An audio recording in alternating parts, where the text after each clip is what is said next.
Hello, my name is PrezWaste, and before we begin this review, I would just like to say that the intro is dedicated to a good friend of mine, and I would like to thank my brother for donating me Vermintide. So, enjoy!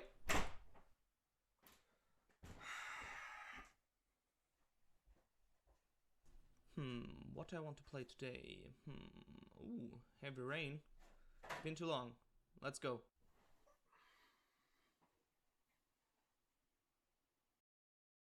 Jason! Jason! Jason! Jason! Sean! Sean! Sean! Sean, where are you? Jason! That was a load of horse shit. Let's find something else. Does Steam have anything interesting now? Warhammer End Times, Vermintide.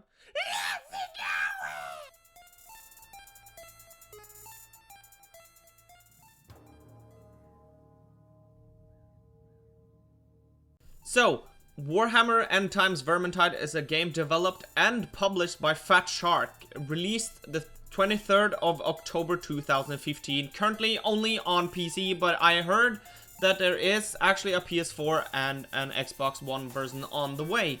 So Vermintide takes place in the fantasy realm of Warhammer and is set in and around a city called Uberstrike, which is overrun by Skaven. What is a Skaven, you say? Well, it's the race of rats in the world of Warhammer.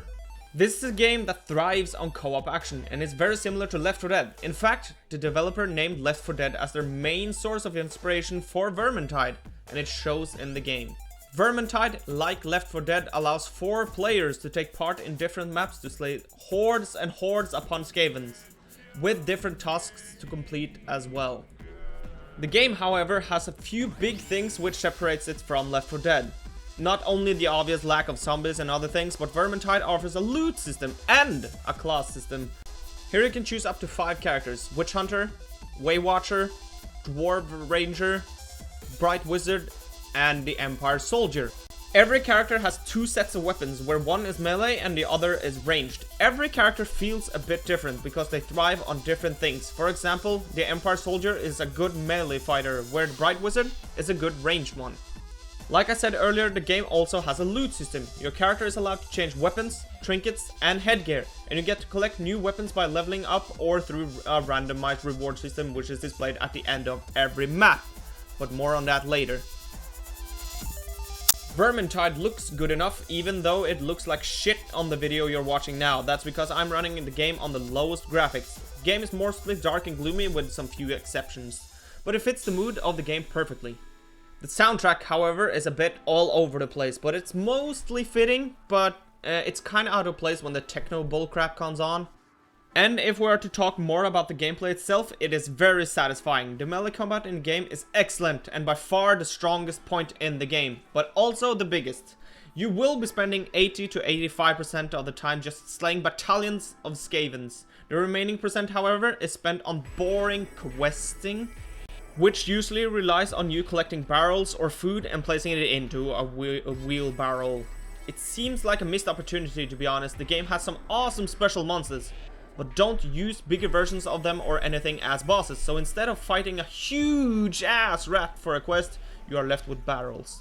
The game sorta saves itself though by being very fun and amusing to play with friends.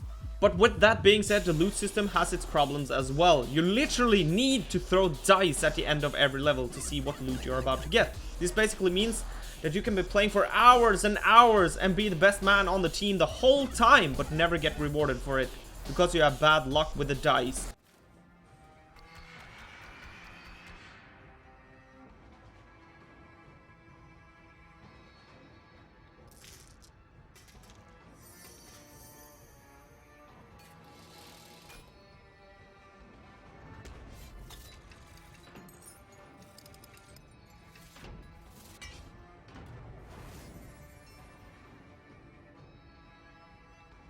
You can, however, kinda reduce the chances for getting just bad things by using the forge to recreate weapons and stuff, but you need too many things to make a new weapon. To make a single new weapon, you need 5 weapons which you don't use.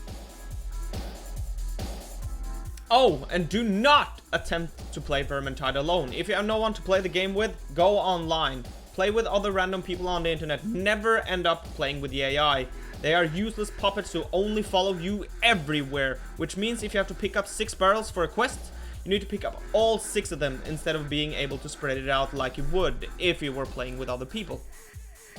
But still, all in all, Vermintide is in fact a good game and a very fun co-op experience. I'm not sure how long the fun factor lasts because of the randomized loot system and so on, and the repetitive quests and so on. But the sheer amount of joy you get from just killing hordes and hordes upon Skavens is so satisfactory that it makes up for the low points of the game. And the class system is a welcome addition as well, and so is in fact the loot system, even though I complain about it being too randomized and stuff, but still, it's a good addition. And the game is about half the price of a AAA title, so you're getting your money's worth, I would say. But with these things in mind, let's get to the final verdict.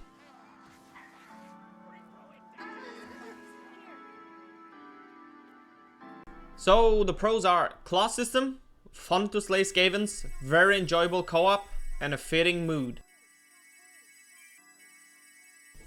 The cons are too randomized loot, boring quests, and poor AI.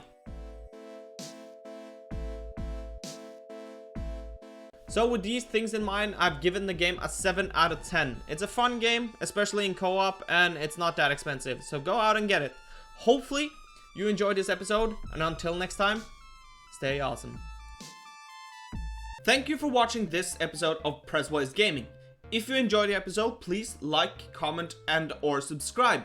If you would like to stay updated with the latest news on PrezWaste Gaming, please check out my Facebook page, PrezWaste, or my Twitter @PrezWaste. Links are in the description. Again, thank you for watching.